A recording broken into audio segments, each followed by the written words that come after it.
Welcome back to Be the Good with Kate, the show that inspires each of us to see how we have the power to make a difference all around us. Each episode highlights an individual doing good in the world while following their passions, good for their own souls and for others. I get so excited about sharing each and every episode of Be the Good with you, and I hope you enjoy these people and stories. If you're new here, welcome, and if you are returning, thank you so much for your support. I'm so glad you found Be the Good with Kate and would love to hear from you. If you're finding value in these episodes, I invite you to share with someone who could also use this dose of good news, or tag me on social with your favorite quote from the episode. Every share, subscriber, review, and comment helps me to share these guests' wonderful work to more people. Thank you for your help in this. Now, on to this week's episode. Let's spread a little more goodness in the world. This week marks the show's 2-year anniversary. It has been a labor of love, but it does take a cost to create and share. In order to help the show grow and help these guests' incredible stories get out to inspire more people, I will be adding in some sponsorships, so I wanted to give you the heads up you may hear an ad in this spot moving forward. Not to bother you, but to offer something I think you may enjoy as a listener of Be the Good with Kate. This will help me to keep these episodes coming your way. And if you know a business of any size would be interested in collaborating and aligns with our mission here, do send them my way. Many thanks. Now on to the episode. Today on Be the Good with Kate, I'm honored to introduce you to Terry Tucker. He's got quite the story to share with us today, and here's just a little bit about him. Terry is the founder of Motivational Check. He's a speaker and author and has a unique and positive bent regarding the concepts of mindset and self-improvement to share with us today.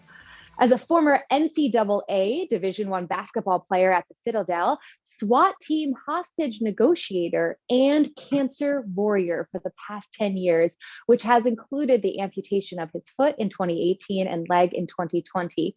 Terry focuses on the healthy aspects of being sick by concentrating on 4 truths to help others lead their uncommon and extraordinary life, which I know he will tell us more about today. So Terry, thanks so much for being here. Well, Kate, thanks for having me. I'm really looking forward to talking with you today. Well, right back at you. So please tell everybody a little bit more about who you are and what you do in your own words. Sure. So I was born and raised on the south side of Chicago. I am the oldest of 3 boys. You can't tell this from looking at me or from my voice, but I'm 6'8" tall. And as you mentioned, I played college basketball at the Citadel in Charleston, South Carolina. When I graduated from college, I moved home to find a job. I'm really going to date myself now, but this was long before the internet was available to help people find employment. Fortunately, I found that first job in the corporate headquarters in the marketing department of Wendy's International, the fast food, the hamburger chain.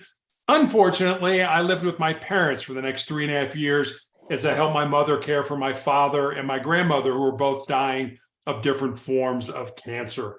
Again, started out at Wendy's in marketing, then moved to hospital administration, and then made a real big pivot in my life and became a police officer. And part of what I did during that time was I was a SWAT Team Hostage Negotiator. After law enforcement, I started my own school security consulting business, coached girls high school basketball, became an author in 2020, but for the last almost 11 years now, I've been battling this rare form of cancer. And then I guess just finally, my wife and I have been married for almost 30 years. We have 1 child, a daughter, who's a graduate of the United States Air Force Academy and is an officer in the new branch of the military, the Space Force. Fantastic. I didn't know that detail from your bio. How about that? I keep some things secret, you know. Well, I've been a part of the USO show troupe for a number of years now as a singer. And so I always love learning about what people are up to regarding the military and all of that. So that's amazing that your daughter's been into there. Well, thank you for doing the USO. I know everybody who's deployed and overseas and stuff enjoys getting a little piece of America come to them. So thank you for doing that. Well, we enjoy it just as much, seeing all of the different service members for sure. So Terry, I know you have Motivational Check LLC now. I'd love to hear a little bit more about your journey to starting that. Sure. So Motivational Check was a phrase when I was in the police academy that our defensive tactics instructor gave us. That basically, you're having a tough day, you're having a tough time getting through a drill or something like that. You could just scream that phrase out. And we were the 84th recruit class in the Cincinnati, Ohio Police Academy. And we would respond, the whole class would respond with an 84. kind of allow, just to let the person know, hey, you're not alone. We're all hurting, but we're all going to get through this together. So when I was looking for a title for my blog and eventually for my company, I started the blog first. Motivational Check just seemed to be something motivational that I could use, and it meant something to me, and I was trying to put that out there to help other people as well. So I started this blog. People were like, you should take your experiences, whether it was in law enforcement, coaching, through cancer, or whatever, and put that out there. And I was like, a blog? I'm old. I don't know how to start a blog. I mean, how do you do this? And so I literally spent 4 months putting 4 pages together on my blog. I'm sure my daughter could have done it in about 15 minutes, but literally it took me 4 months to explore and learn. Oh, I don't know what that means. I got to go find out. Oh, okay, I can apply that and stuff like that. So really my job now, in all honesty, I'm probably coming to the end of my life with my cancer journey, is to put as much goodness, as much positivity, as much motivation, as much inspiration, as much love back into the world as I possibly can with whatever time I have left. And so Motivational Check is a big part of that. And then I started Motivational Check LLC when I started the speaking component of the blog. So that's kind of how all this came together. Well, I just love the story behind the name, for sure. I think that was a great way to tie that in.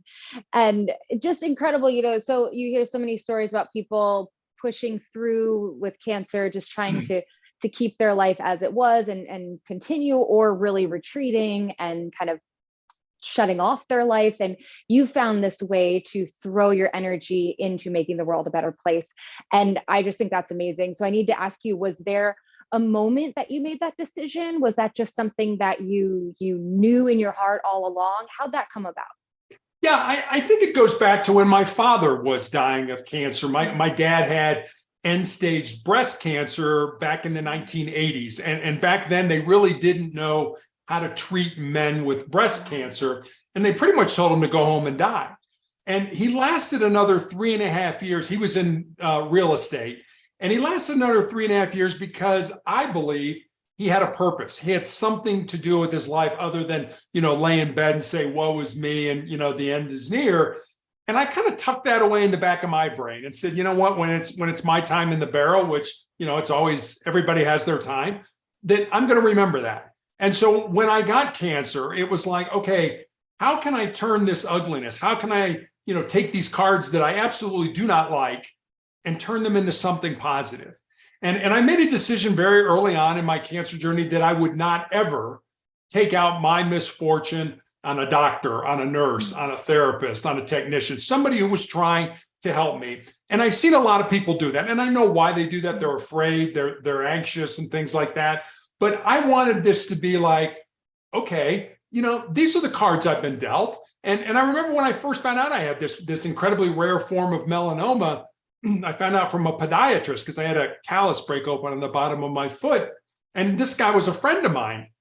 And I remember when he called me with the news, and he was hemming and hawing and really couldn't get it out. And obviously the more difficulty he was having explaining it to me, the more scared I was becoming, until finally just laid it out for me. He said, Terry, I've been a doctor for 25 years. I've never seen this form of cancer. You have this rare form of melanoma that appears on the bottom of the feet and the palms of the hands. And he recommended I go to MD Anderson Cancer Center in Houston and be treated for that. And I remember going through all the, I guess, emotions that we would associate with grief. First it was denial. I can't possibly have cancer. I've done everything right in my life. I've exercised, I've eaten right. And then I got mad, like I've done everything right in my life. Why am I going through this? And then I got to a point where it was kind of bargaining with God. Our daughter was in high school when I got cancer. And it was like, look, just let me live long enough for her to graduate from high school. And then I got a little down. And then I just got to the point where it was like, this sucks, but I'm going to have to embrace the suck. I'm going to have to use this and take it and do the very best that I can with it, with the understanding that I know what the outcome's going to be. I mean, 11 years ago, they told me I wouldn't live 5 years. And here I am. It's really kind of funny. Every year I get a letter from the tumor board at MD Anderson asking me to circle one of three choices. Are you alive with cancer? Are you alive without cancer? Or are you dead? And I keep hanging around because I haven't figured out how to circle the third one yet. So it's just kind of a funny. I mean, you have to have humor. You have to laugh at this. You have to, make the best of a bad situation. And that's just what I've tried to do over these last 11 years now. Wow. Your mindset is unbelievable. It's so incredible. I can't wait to share this episode with people, because no matter what someone's going through, just to hear of like, it doesn't have to rule your life in all parts of your life. Like, I'm sure, every day, of course, you're living with it, but you've chosen to do everything you can to give back and to continue living. And that's just absolutely beautiful. And I already feel like you've given so many good news moments already in these couple minutes of talking to you. And I have to tell the people listening, you're someone who, just in your emails to me, I already could tell your personality, this upbeat, this energy right through your writing. So I want to hear if there are other good news moments you'd like to share from your interactions with people, from the time now that you've been an author and speaker, and people you've met in sharing your own story. Yeah, it's fun for me because I wrote this book back in 2020, literally during the period of time where I was healing from having my leg amputated until I started chemotherapy. I sat down at the computer. I already had, the book's called Sustainable Excellence, the 10 Principles to Leading Your Uncommon and Extraordinary Life. And I already had the principles, but I sat down at the computer every day and I built stories, and they're real stories about real people underneath each of the principles. And it's always fun for me as an author when people reach out, because for some reason, there's always one principle that resonates with the reader that, or I did that, I experienced it, or I know somebody, and can we talk about this? And so that has been pretty amazing. And I'll tell you a story. So I go every 3 weeks now for the tumors that I have in my lungs to be treated. And there was a nurse when I first started in the infusion center. She was also starting. But she was about 25 years old, already a nurse, but learning how to do things on the unit. And about 8 months later, she was taking care of me by herself. And she said, "Terry, I've got a story I want to tell you, but I'm a little uncomfortable telling you that." And I mean, I didn't know how to respond to that. It's like, well, it sounds like it might be a great story. I hope you find the courage to tell me. And so she was in and out doing things. And about 2 hours later, she came into the room, and I'm sitting in the chair, and she sat down in the bed, and she's like, "All right, here's the story." She's like, "When I first met you," she said, "I was going to get out of nursing. I'd had a very good friend of mine die. I was in a really dark place. I talked to my mom and dad, and I was going to quit nursing, and I was going to go to work for Amazon." And she said, "Then I met you, and I saw what you go through every 3 weeks. I see all the ugliness. And then I went back in your chart, and I read everything that you've been through, losing your leg, losing your foot, the drugs that you were on and things like that." And she said, "I knew I was where I was supposed to be." Now, if she would have never told me that story, I would have had no idea that my life had had an impact on her in that way. And I always tell people, I don't care how ugly things are for you, how dark they are, you would be amazed at the people that are watching you and would give anything to walk in your shoes, or would look at you and say, "Oh my gosh, that person has so much potential." And we kind of dismiss it like, "Oh no, I'm just a sick, dying old man." No, you're not. You're still vibrant. You're still here. And I remember when I had my, my leg amputated, about 6 months later, my doctor showed me the CAT scans for when I had the cancer in my leg and the tumors in my lungs. And I have no medical background. I don't know how to read a CAT scan or anything like that. But I kind of know, like, well, that doesn't look like it should be there, and things like that. So I'm looking at this CAT scan, and I had these big tumors in my lungs. I had fluid all around the pleural spaces on the outside of my lungs. And I looked at my doctor, and I was like, "How was I alive?" And he kind of grinned and sort of shook his head. And he's like, "I have absolutely no idea how you were alive, during that period," which said to me that God's not done with me yet. When I die, how I die, where I die, way above my pay grade. Don't spend a lot of time worrying about it. Spend more time now living the life that I think he wants me to do. And I think, again, that's to put as much goodness, positivity, motivation, love back into the world as I possibly can. Well, just as you were telling that story, what kept going through my mind was God is not done with Terry yet. God, and then you said it. Exactly. Exactly. Exactly. Yeah. And again, I don't know why I'm still here. I think I know. I think I'm doing what God wants me to do, but I'm on a clinical trial drug now that I started with other people, and they've all passed away.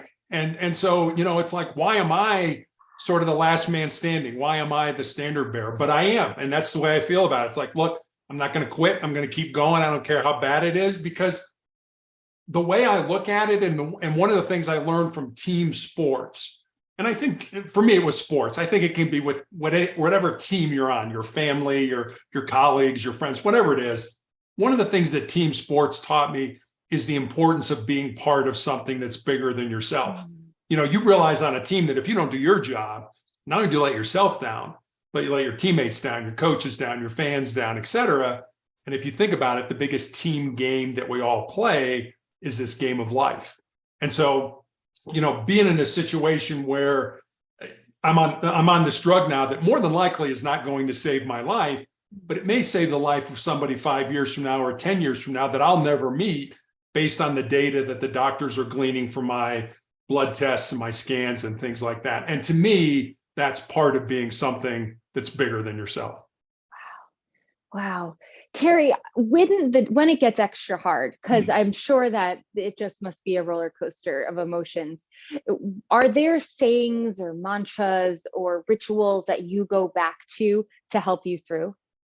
I pray. I pray for about an hour every day, and I pray for, I'd be lying to you, Kate, if I told you I didn't pray for myself. I certainly do. But you better add that to your prayer list. Yeah. I pray for all the people that I've met over the years, that have had cancer, that are still fighting and things like that. So prayer is incredibly important to me. And I had a nurse. It seems like all my stories are nurse or basketball, so hang with me on this. So okay. I had a nurse one time who asked me, she said, what was it like to have your foot amputated and to have your leg amputated? And I told her the stories. I mean, I had my leg amputated right in the middle of COVID. I was not allowed to have anybody with me. It was my wife dropped me off at the hospital. I was the only surgery that day. I was in this huge, pre-op room by myself.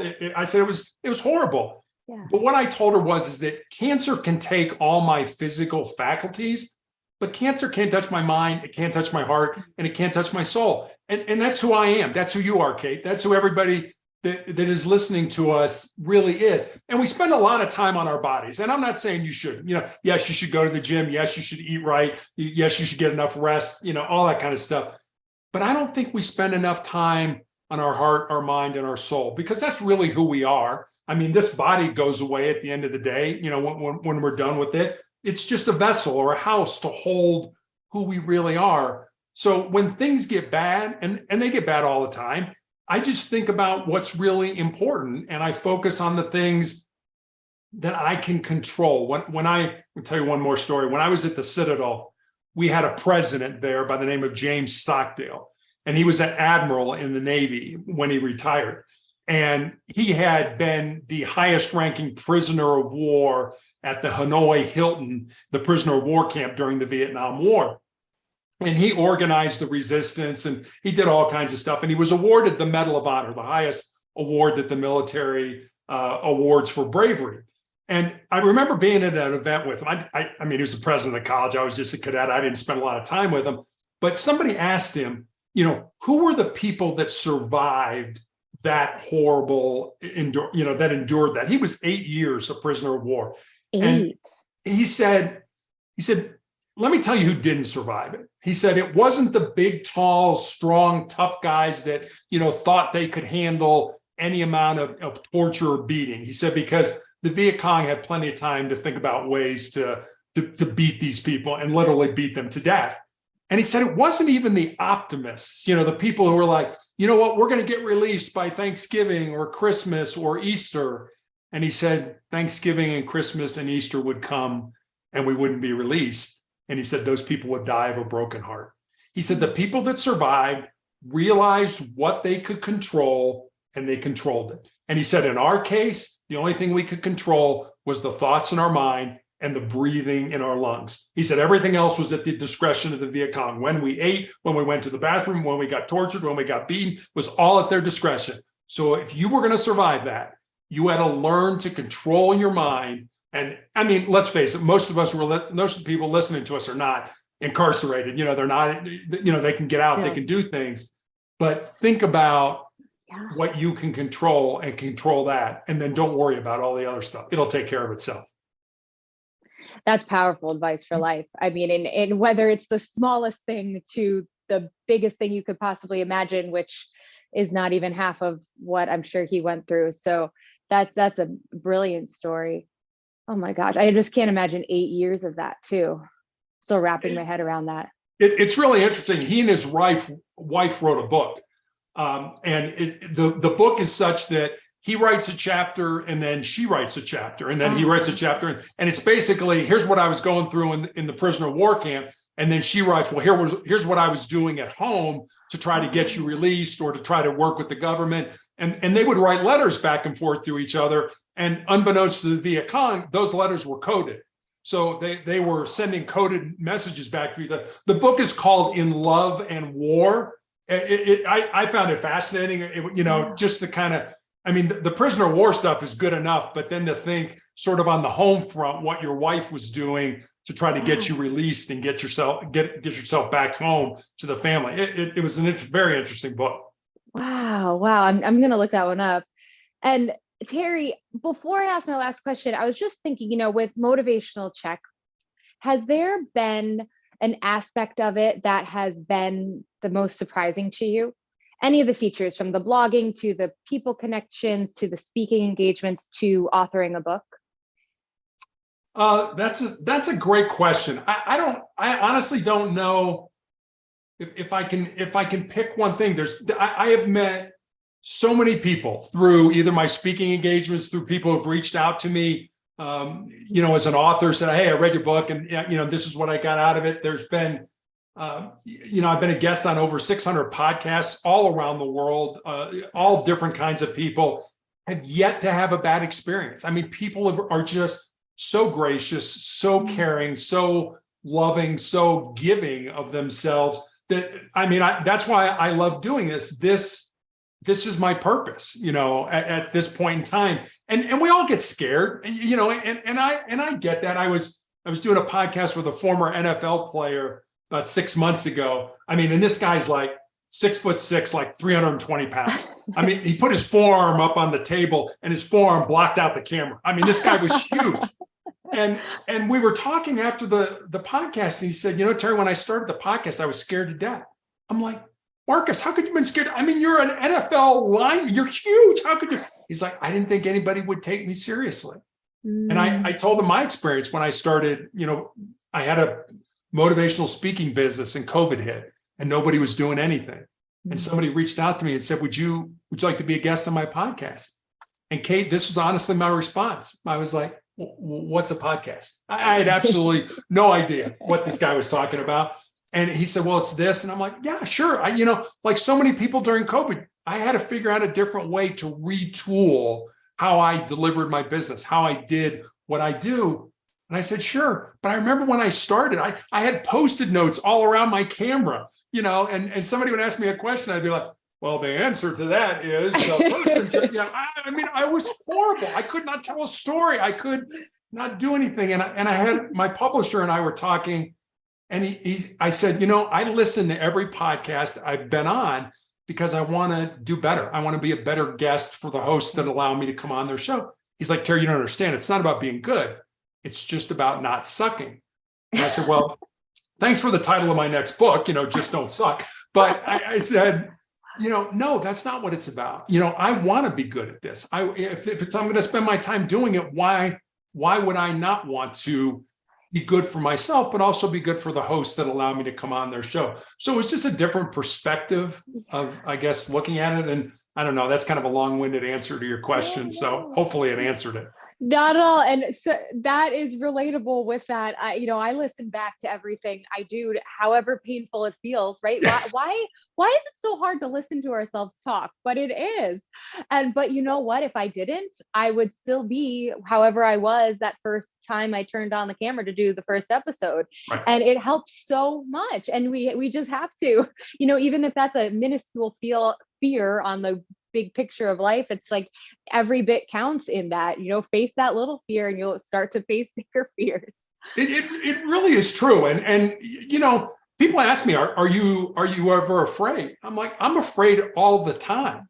I go to treatment every 3 weeks. I get, stuck with needles all over. I throw up, I shake, I do all this ugly stuff, but I keep doing it. And again, going back to what I said about being part of something that's bigger than yourself, it's like, yeah, I mean, I'm not a masochist. I mean, I don't enjoy any of this. This is not something that, I wish I was doing, but I'm afraid all the time. But I guess that's the difference, between somebody who's paralyzed by fear and somebody that can move through it and say, okay, I'm not going to like this. But, it kind of goes back to, you mentioned the 4 truths. And one of the truths is to embrace the pain and the difficulty that we all experience in life and use that pain and difficulty to make us stronger and more resilient. So instead of running from pain, instead of saying, no, get away from me, I don't want to do this, you do just the opposite. You take that pain, you flip it inside, you burn it as fuel, you use it as energy to make you stronger and more resilient. And I know people are going to listen to say, oh, yeah, Terry, you can do that. I could do it. Trust me, I am the biggest wimp in the world. So if I can do it, I promise anybody listening to us can do it. Oh, I love that. Hey, what are the other 3 from the list? The other 3, the first one, and I think the first one really is the most, I used to think there was not one that was more important than the other, but I really think this one is the most important. The first one is control your mind, or your mind is going to control you. I mentioned the second one. The third one I look at more as a legacy type of truth, and it's this: what you leave behind is what you weave in the hearts of other people. And then the fourth one, I think, is pretty self-explanatory. It's as long as you don't quit, you can never be defeated. And I call those, they're my 4 truths, but I call them the sort of the bedrock of my soul. They're just a good place, I think, to build a quality life from. Great. Oh, that's so great. I know, Terry, last question for you. I've been asking everybody this the past season, and it's so interesting to hear what people have to say on it. If someone came to you, and perhaps they already have, and said, I want to make a difference with my time here on Earth. I'm overwhelmed. I don't know how to start. Is there any advice you'd give them? Yeah, the way I look at it is this, and Viktor Frankl said this. Viktor Frankl was a prisoner of war, was a concentration camp survivor in World War II and became a psychiatrist. And he talks about the importance of finding our purpose in life. And I can't stress how important that is. And I guess maybe I should say finding our purposes in life, because I think back on my life. When I was young, I felt my purpose was athletics, was to play sports. And then as I became an adult, it was more to get into law enforcement and do the things that I did there. And now, as I'm coming to the end of my life, to do the things that I've already mentioned. So I think you can have multiple purposes, but I think that's got to be the focus of our lives. And so many people live a casual life. And because of living that type of life, their goals, their dreams, their ambitions become a casualty of that unplanned living. So I would tell people, find your purpose in life. And you do that by using your unique gifts and talents. Kate, you're a performer, you've got a beautiful voice, you're a dancer, you're all those kind of things. I could never do that stuff. That's not my gifts. Those aren't the things that God gave me. Those are the things that he gave you, and you use them, to help people. You do USO shows and things like that. I mean, maybe you're good in math, maybe you're good in science, maybe you're good in English. Well, whatever it is, maybe you're good with your hands, you fix cars, whatever.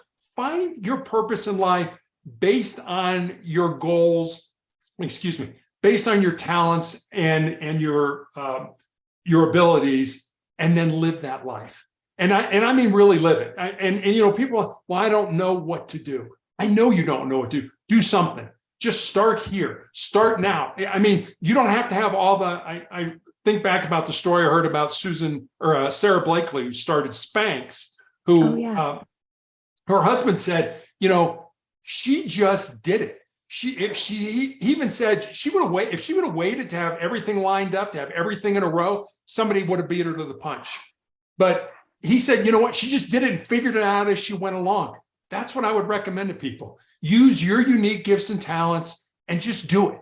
And if it doesn't work, then do something else and do something else. And eventually you'll get to the point where you'll find your purpose in life.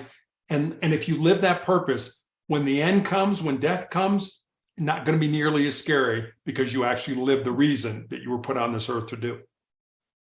Terry, I just want to rewind and start at the beginning and listen to all of this over again right away, because it's been filled with just inspiration and just beauty from how your whole mindset and your whole outlook and everything you've been through, and now how you're living this life. I mean, it sounds like you always have lived a life of giving back, but now just with your whole being of making the world a better place. And I can't thank you enough for you being you, and also for sharing it with my listeners today. I can't wait to share this. Well, Kate, thanks for having me on. I really enjoyed talking with you. 2 shout-outs of good deed doers this week. Scott Rebholz from Nicole Rebholz. Nicole says, my husband, Scott, and Nicole have 3 beautiful boys and are about to welcome number 4. Scott balances a full-time job in education, inspiring students with fatherhood, and he is so present and filled with love. Number 2 is Kathleen Seelig, nominated by Julie Chericello. A second shout-out this week goes to Kathleen of Hunterdon Medical Center in New Jersey.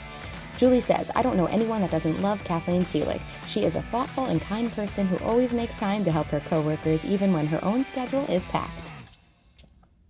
Thanks so much for listening to Be the Good with Kate Chericello. Whether you're listening on YouTube or via podcast, it would mean the world if you liked, subscribed, and or left a review. You heard about the good? Now go out and be the good in your life this week.